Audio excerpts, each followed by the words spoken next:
นมแม่ค่านะจ้าขอนมแม่ค่านะจ้า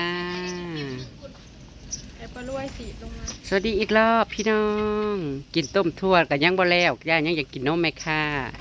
นมย่างแม่ค่าที่ร้านสาววันสาวแสงนะคะกับสวัสดีอีกรอบเด้อพี่น้องเด้อเขามานั่งตากขี้ฝุ่นจ้าดื่มด่ำบรรยากาศธรรมศาสตร์สัมผัสบรรยากาศธรรมศาสตร์ล้วนๆนะจ้ารถไก่ไปไก่มากกับปิดดังกินเอาเนาะพี่น้องมาเด้อพาได้สิมาอุดหนุนเอาเกลียมเปิดน้ำนะดูใส่อีนี้เขาจะเฮ็ดหยังนั่นหรือว่าเขาจับมึงไปเด้อ นั่นเขาจะมาจับกระเทยมาจักนั่นเปิดประตูลงมาแล้วว้ายเปิดประตูลงมาจับกระเทยบ่ฮันนั่นแหละไม่เอามาละเขามาเฮ็ดหยังหั่นติดแอร์ยังอยู่โอ้ยแอร์บอกง่อยถ้าคือเดินมาจอดมองนี่คากแทะโอ้ยแล้วสิเข้าล้านนึกว่าสิจอดรถลงมาจับกระเทยสันดอกตกใจเบิดโอ้ยก็บ่จับเอาไปเฮ็ดเมียแน่ หน้ากระเทยผู้โคตรน้ำนี่น่ะ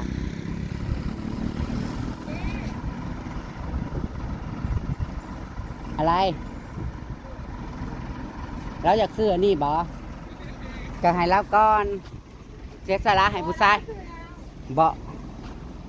นึกว่าเราสิมาซื้ออันนี้เขาก็เสียสละให้เราก่อนเราต้องเสียสละให้ผู้ชายเอาไม่ไหม้แล้วนะวันเอาไม่จ้ะเอาไม่จ้ะพร้อมแล้วก็ไหมคะเอาไม่ไหม้นะยินดีตอนเฮาเขาสู่หันปีกย่างเด้อทุกคนขายดิบขายดี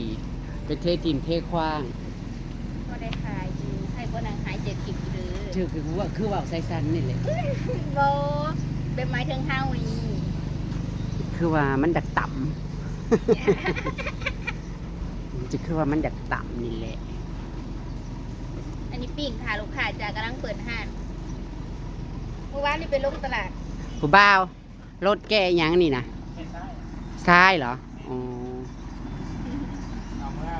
นึกว่าเจ้าหาซื้อม้าไปขายสันดอกรถมาเต็มรถแกซ้ายขึ้นไปอยู่ปากซ่องบ่ก็เหตุงานจะถึงวันนึงจะลงสังขารแล้วแง่แล้วจะยักล่างรถเนี่ยแล้วล่างรถให้เจ้าเลยได้จะไปล่างรถให้ข้าเจ้าให้ยังเฮ้ยรถกับรถแกซ้ายข้าเจ้าจะล่างกับยาซ้ายเพิ่นสิเปียก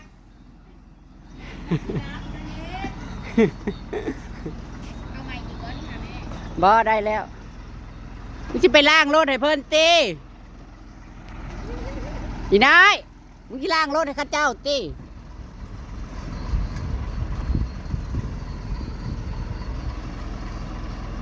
สาวล่างอัดสีดบ้านน่ะ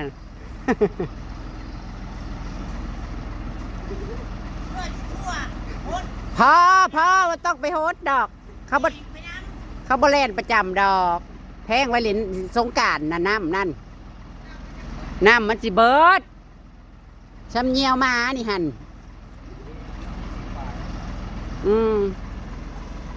ขันแห้งก็ไปล่างตีโลดให้กระเจ้าอะไรนะเฮ้ยคุณเป็นลูกค้า VIP สิพ่อบอสซ้ำโดนเพื่อสิมาเธอหนึ่งสิพ่อบอละซ้ำนั่นนะเงินสิพ่อจ่ายบ่ล่ะถือมามันหน่อยเดียวนึงเจ๊สยาที่ก็ได้เลยที่จะซื้อเมื่อนี้นี่ปิ้งตับไก่ใช้ได้ไอริโอประมาณเนาะค่ะเดี๋ยวจังเสียวมาปิ้งก่อนไม่ต้องเสียดายดอกมาพี่ก็ชอบนั่งไม่เยอะจ้าไปไหนไปเฮ็ดเฮือน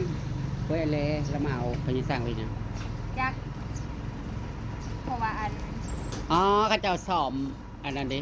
แท่งน้ำโมเมนต์แท่งเขาเองก็อันมาเตแสงอาทิตย์โซลาร์เซลล์อ๋อนั่นแล้วแท่งมั้งข้างหน้ามั้งเป็นตาแซมก็เราบุกที่นี่ ถามมาลาก่อนค่ะ เรื่องไอ้หอย ถามมาลาก่อนครู ถ่ายรีวิวก่อนเด้อ ถ่ายรี ว่า วิว เปิดห้าง เขาเพราะท่านั่นช่วงนี้เขากำลังนอนเว้นเฮ้ยอย่าเผาลง จ้าถ่ายรีวิว เดี๋ยวเราเอามาลาซะก่อนผีปากวู้ยเอามาลาขอสามสาดแน่วู้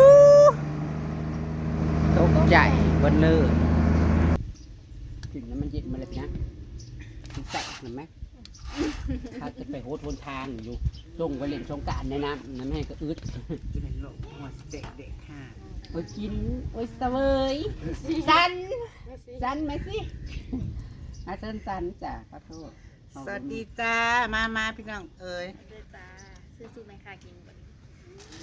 เจอได้เลย อยากกินอยากกินกว่าขยันมันบ่เบิดกะ ฮอตดอกเขาได้คุยอ่ะ โอ้ยเคยว่าลิ้นก็คือเสียงคือเสียง เพื่ออะไรกายบริยังแต่ละมือบริยังจักใบ ว่าบนมวนเนี่ยเฉพาะดอกพัวจะมีป่า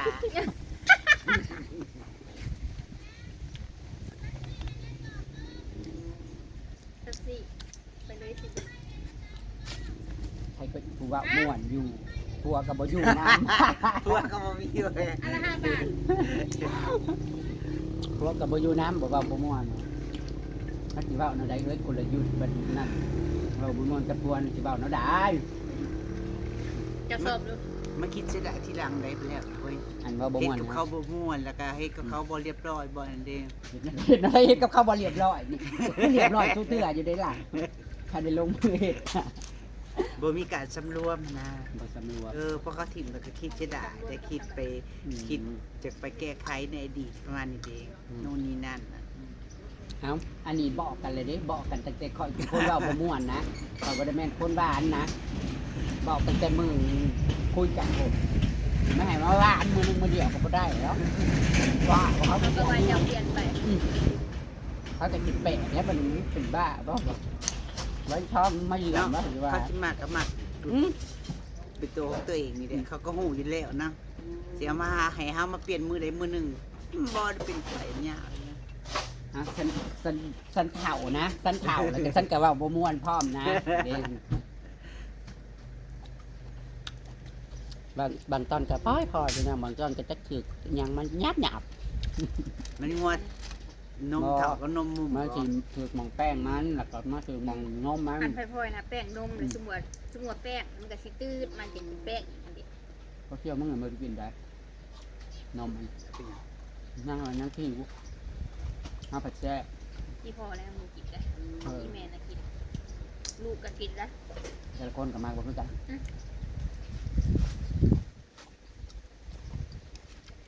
มัน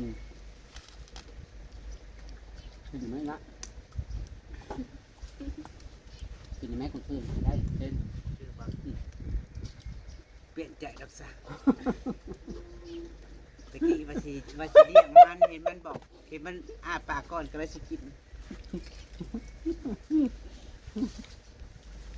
ได้คำมา ใช่ เดี๋ยวมันมาก็มึงมันเลี้ยงกูเลย มันก็ที่ว่ากินกูเลี้ยงมัน เพิ่งจังได้เรียกนางเลยแต่ละมือมาเปาะเลือดกินของนางเขาบ่ได้ลุกดอกบอกคือหัวนมมันนี่หัวนมมันก็กินหยา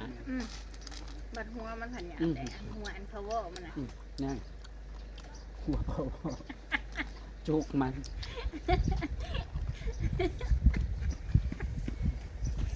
เสียบก็ยากอย่าว่าจะกินยาก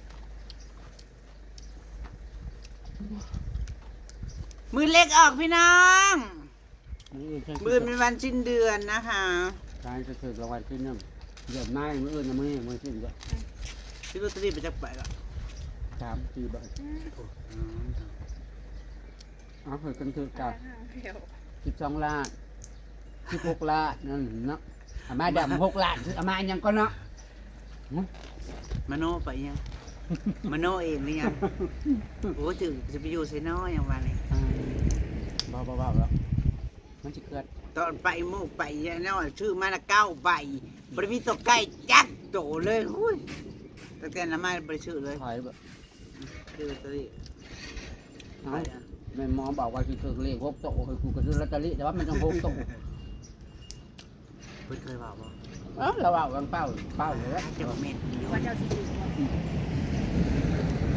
นี่แหละส่งเงินกับมันง่ายนึงหักเงินน่ะมันบ่อยู่แต่ว่าเป็นจอดไหนเถอะแล้วก็ทงผูกที่บ้านถึงจะได้ผู้ทงเงินมันง่ายนึงเรา เอาเลย บอกก่อนสิจุเฮ้ยมึงถูกก็จะมาให้กูใช้นั่นบ่จะปาดถ้าถูก12 ล้าน เจ้าสิแจงเขาอยู่เลย แล้วกระพังว่ามูขี่นำเสียงว่ามูมันขี่นะม่วนฮูเบา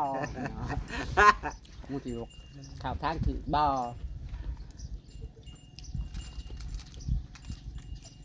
ก็บ้าๆเลยเขามือถูกนะเฮ้ยเขาไปเอาเขาคือว่าเขาไม่ได้หายเมิร์ดบอก เขาโอนเข้าบัญชี เขาทยอยหายเรา โอนคอยทยอยโอนเข้าบัญชีแล้วจะมี แล้วถ้าถือของบ้านแพงไปเราจะไปเอาเราได้ ยากมันถือสิไปเอาได้ แต่จีก็เอามาลาวางแพงไปแล้วเขาจะไปเอาเงินเราได้แล้วคนลาวห้ากับสิได้เปอร์เซ็นต์มันกับสิลุนั่นขึ้นบ่ บัญชีร้านแน่ อืม หน่อย เอาไปที่ได้เพราะก็ห้อยนะมันถือก็เนาะ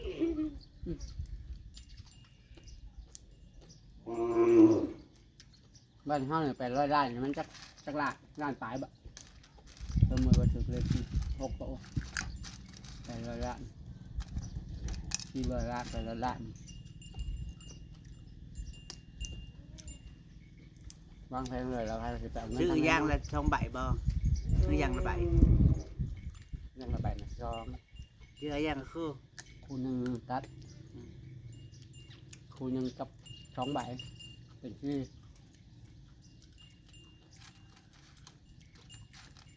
ตูของเราในของหมูเขาสิถือคืนดอก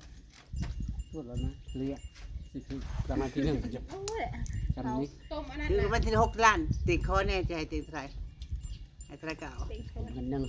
ให้10,000เขา ป้า ก่อน โอ้ย มาล ตั้ง6 ล้านผู้ ำ ใด ว้าย ให้ตั้ง10,000เดียวน้อง 10,000 เจ้า การ นา เอา ใส่ได้เอื้อย1,000เขายังดีใจเร็วคิดดีๆได้เงิน10,000 ว่าวให้ลายๆเลย บ่ได้พอใจ ว่าวให้ลายๆเลยมันบ่ถือกูสิให้มัน10,000เดียวเท่านั้นบาทตะกี้กูสิให้มัน100,000ให้10,000เดียวพอ พอใจแล้ว10,000เดียวนะ กูบ่นั่นนี่แหละเนาะบ่ทันได้ถือซ้ำบ่พอใจกันเลย เขายันลากกันไปตบได้ว่าไปว่ามาค่ะตบลงกันบ่ได้ตบก็ลอตเตอรี่เสียวบ่ บอกว่าคุณจะเงียบไว้เป็นรวยแบบเงียบๆตอนนี้เงียบแล้ว อันนี้สิไปให้ไผเอามากินดิ มากิน คิวว่าจะทำไผ ไอ้ซ้ำนะ สิรวยแบบเงียบๆเขากำหนดพระเจ้าจักปีเฮ้ย เฮ้ยไม่มอนอ่ะไปยังได้ก็ได้แต่บ้าจะไปเบิ่งนี่เลย เขาก็อยากไปดิ แล้วเบิ่งลายมือบ่ แล้วจริงๆแล้วก็เปล่าก็แล้วก็เซิร์นเทปเซิร์น แล้วเราก็เบิ่งลายมือพร้อม เออเดี๋ยวให้เอาเบิ่ง แล้วผมซื้อ แล้วยังก็ได้มือขึ้นของกูน่ะบ่ได้ขึ้นลาย โทรศัพท์ไป เองบอก กลัวโทรน้ำแล้ว ย่างจ้าหาไม้ย่างนม นี่คือน้ำหนัก สั่งฮอตดอก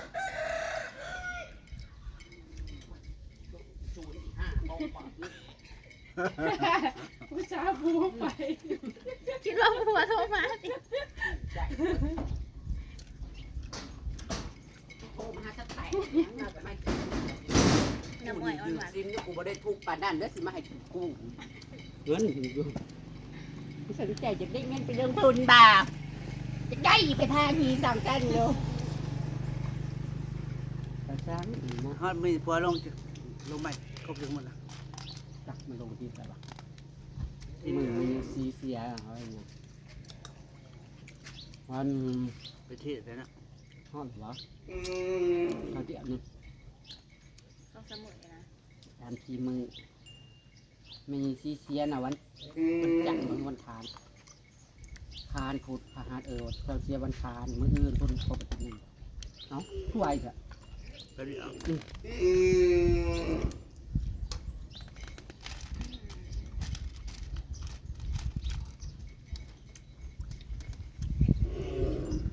คือบ่เบิดจักไม้ ว้าวเลี้ยงฮอทดอกแน่จ้าเลี้ยงฮอทดอกแน่ ดอกนี่จะกรอบนะฮะ ไปละ นั่นก็จะเดี๋ยวเพิ่นสาวมา ไปอีโนมยานกูบ่ได้เอิ้นมึงไปไหมโจตีดจุกการติดจุก แม่มาบุพอเอาลูกมานำผูก มันจะนั่งตอนง่ายคุณลูกอยู่ โอ้ถึงยามแดงพี่น้องเอ้ยจะที่ไปใช้ดี เอา ตื่นมากค่ะมาเลย มันกินน้ำเดือนพกไปเด้อ นับแล้วเดี๋ยวไปเดินหาเราก็เดินโทกลงง่ายเด้อ มันจะเดินต้องการน้ำลังนี้ไม่ป่า ชื่อแค่นี้แหละบอกคือมีหมองไปบ้านเฮานะ ผมพนัง เขาบอกว่าปีนี้บนใส่เสื้อแดงด้วย เป็นตะย่าน ปีเนี้ย เป็นตะย่านมันถอดแต่พี่น้องที่นี่ล่ะ รู้สึกได้ปะคะ เป็นว่า ต้องการพนุเสื้อ ปีนี้ตามที่สังเกตนี่มันเป็นตัดสีแบบสภาพอากาศนะ เป็นช่วงแบบ มันเป็นแบบไม่ ข ถอ นา ด ดมัน คน บ่ทรงกะนะอุบัติเหตุหลายแห่งปีนี้นะ เป็นเหตุไฟใหม่จะร้ายเนาะบ้านเฮา ไฟหน่อยอันดับหนึ่งก็ลดต่ำ ไฟใหม่กับรถต่ำกันเอาเที่ยวว่า บ่ พอ ตาย ทุก หนึ่ง ปี ตายหนึ่ สงกรานต์เนาะพี่น้อง เฮ้ย สงกรานต์แล้วมันสิถอด ปีก่อนนะโควิดเนาะ ถอดเอาคนไม้ถึงคนตาย เอาชีวิตคน คนตายเนาะตะเกาเนาะของพนังตายชูปีไปแบบตายตกน้ำนั่นเนี่ยเด้อเอาเป็นตัวตายตัวแทนนั่นนี่เด้อ ปีนี้เขาบริจาคบ่ลา ถ้าจะจัดอยู่เขาประกาศห้าวงดนตรีมันไปลงอย่างเงี้ย ลานั่น ห้าน่ะลงเหรอ เดี๋ยวนี้เขาก็ไปลินแล้ว นี่บ่ เขาไปลิน เป็นหาด คนมันกิโลคนทรายนี่ว่าดิมาขายของมันแพง ไปขายให้ได้ขายดีแล้วก็ขายแพงนะ แพงสุดเนาะ กว่าสิเอาลงได้เฮ้ยโอ้ยอย่างเป็น นั่นคือ มันแกล้ง เพื่อ ตาย ให้คนคลองลงได้อีกก็ ก็ เมื่ เมื่ อ อย ยตายมันจะมันตายลงนะเขาเห็นข้าวนะ ตะกี้เคยเห็นเขาเห็นเป็นครัวไปจากครัวใหม่ครัวหยัง เด็กสะพานย่างลง ครัวใหม่ในกลางน้ำนั่น เดี๋ยวจะเห็น ครัวใหม่ในน้ำไหนมันครัวไม่ไผ่นั่น เขาเห็นแล้วบอก หากว่าลือออกพิษกัน ขาย อันนี้เราบอกแกงกับตายเจ้าพันวาอยู่ละหา จะหา บริเวณเรือ พี่ถึงก็ผายมัน ได้ได้ มันลาวีคนเดียว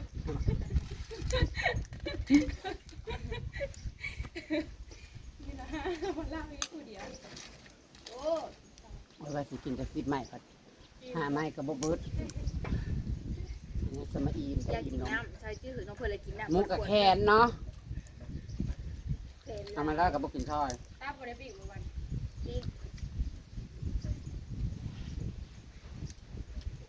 ท่านเปิดฉับหากับเซลโฟน เนื้อเขาว่าให้เมื่อช่อยจีนช่อยเท้าทำมาได้เมื่อ ที่ไทย เขากำลังขายงวดอยู่น้องแจกในบ้าน ในบ้านนะ ใครอยู่ดอกเป็นน้องเขาจะร้ายอยู่ คนม้วนใส่หมวกมันโดนแล้วมันบีบ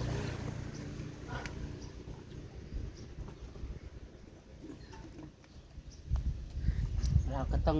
ไปหาเลาะกินเนาะเห็นว่ากะเข้าไปในหางกันจักถ่ายยังถ่ายซอยเนื้อซอยเรื่องเราก็เบิ่มซอยฟันอื่นจากสิมาซอยกินกับแมลงจากสิมาซอยกินเลย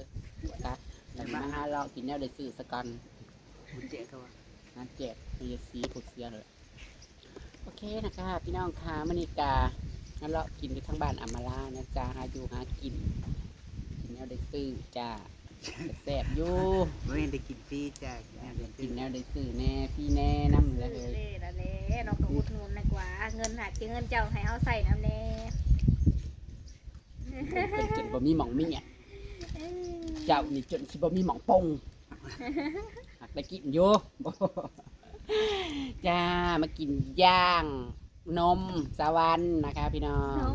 ตั้งแต่ครับเปิดมาใหม่เพื่อน อุ้ยสามมาแต่มือแรก แม่นเราหามาแต่เหมือน มาแต่มือแรกคุณได้ค่ะ